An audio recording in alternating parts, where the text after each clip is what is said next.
Hello and welcome to the Haywire's video blog for Monday, June 13th, 2011. As we turn the corner on the fourth day of the Rochester International Jazz Festival, I'm reminded of something that Tom Cohn, owner of local record store and cultural treasure, The Bop Shop, told me for a retrospective piece I did on the 2009 edition of the festival.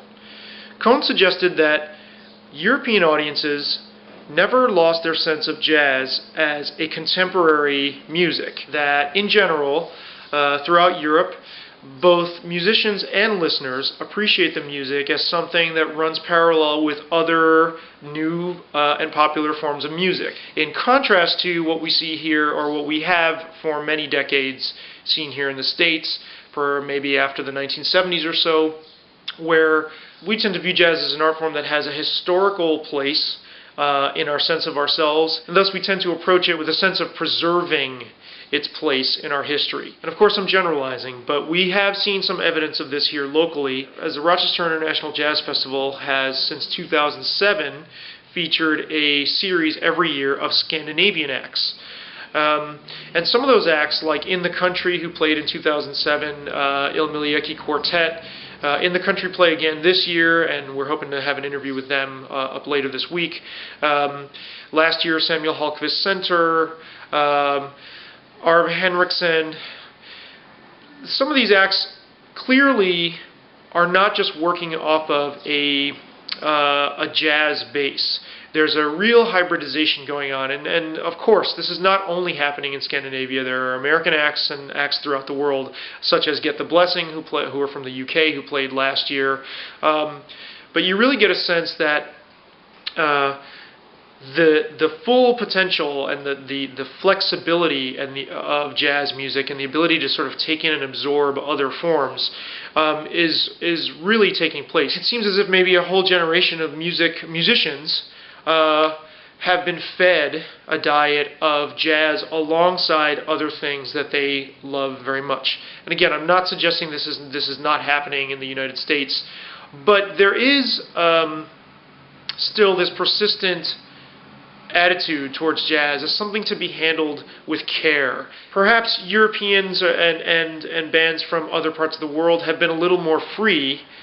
Their expression of appreciation of jazz as one of the foundational pillars of American culture is to sort of introduce their own ingredients and made it with their own local flavor. It's almost as if we're in, for lack of a better term, we've entered a post-jazz era where the defining boundaries of the music have truly dissolved, and we've reached a new phase in the DNA of jazz, which is so loaded with so many different possibilities.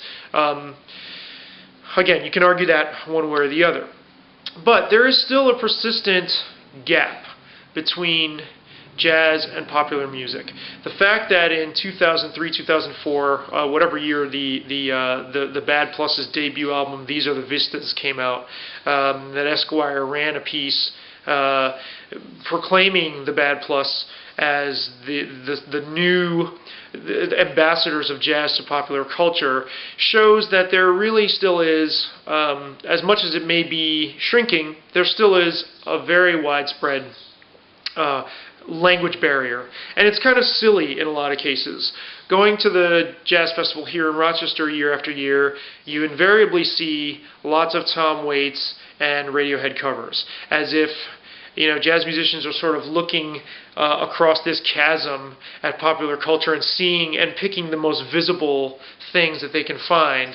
They come off as tourists playing when it comes to popular music. Not that their interpretations aren't exciting, or not that, say, James Carter, Ollie Jackson, Cirrus Chestnut, and Reginald Veal's album of cover tunes by the indie rock band Pavement wasn't exciting and fresh. But they admitted they weren't familiar with Pavement's catalog at the time. The Bad Plus, by contrast, they attempt to come off as rock bands.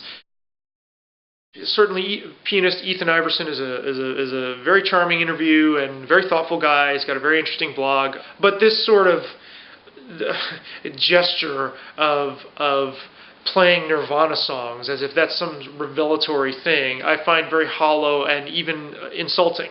I mean, there have been people who have had music tastes that exist in many worlds at once and are just sort of interplanetary travelers, and they don't care. They just, it's like the bar scene in Star Wars or something. And luckily enough, if you're attending the Rochester International Jazz Festival, you should be able to uncover some. Every year there are acts that really show that there are always people who approach this stuff as a stew. You just take a spoon from here, mix them together, make something new. Really forward-thinking, free hybridizers. Saxophonist Marcus Strickland's 2009 album Idiosyncrasies is also a great example of a jazz artist taking on contemporary pop and rock tunes. Of course, you can't forget the Danish duo Little Red Suitcase, who, aside from even the fact that they appeared at a jazz festival, which they were absolutely appropriate for in every sense, in the sense of both fitting into the music and then expanding your sense of what jazz is. An artist like that is just an example of music that is so distinctive and so individual in its approach that it completely nullifies any idea of labels whatsoever. I do have an interview with Little Red Suitcase from the 2010 festival when they played the Xerox Auditorium. I also have an interview with trumpet player Herb Smith, whom most of you may know from his work with the Rochester Philharmonic Orchestra, but who is appearing, as a matter of fact, today for his third time at the Jazz Festival. And yet another example of the sort of natural hybridizing that's taking place a lot in a jazz context without self-consciousness. Herb's album Trumpet Will Sound, which is his debut jazz work, really blends R&B and jazz and gospel influences in this seamless way that really speaks to his being steeped in all these forms of music, as well as being a classical musician. It isn't this sort of awkward, I'm going to go pick something from the exotic gospel and R&B world. And I'll leave you with this one thought. In the 1991 book Highbrow Lowbrow by William Levine, Levine discusses and lays out, actually, for an entire chapter, how Shakespeare was not only once a very popular art form in England during the time that the plays were being written, but when Shakespeare made the migration over to the United States, the average person, even people who couldn't read, was very, very, very familiar with Shakespeare. There were traveling companies. I mean, it was truly pop, populist and pop. Anyone in any backwater in the country, including the slave population, was familiar with Shakespeare.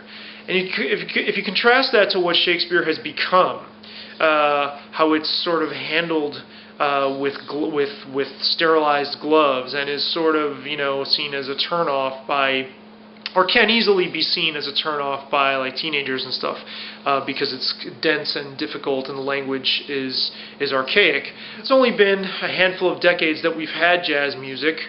It's wonderful and exciting to see that there are musicians and listeners who are bringing it back from its lofty pedestal. Another thing that I'll suggest is that the divergence that Tom Cohn talked about between the European sensibility and the American sensibility in both listening and playing this music may have actually been a good thing, because now that we might be, as American artists and listeners, turning a corner and sort of re-infusing jazz into our sort of mass awareness, we're getting some pretty exciting results on that.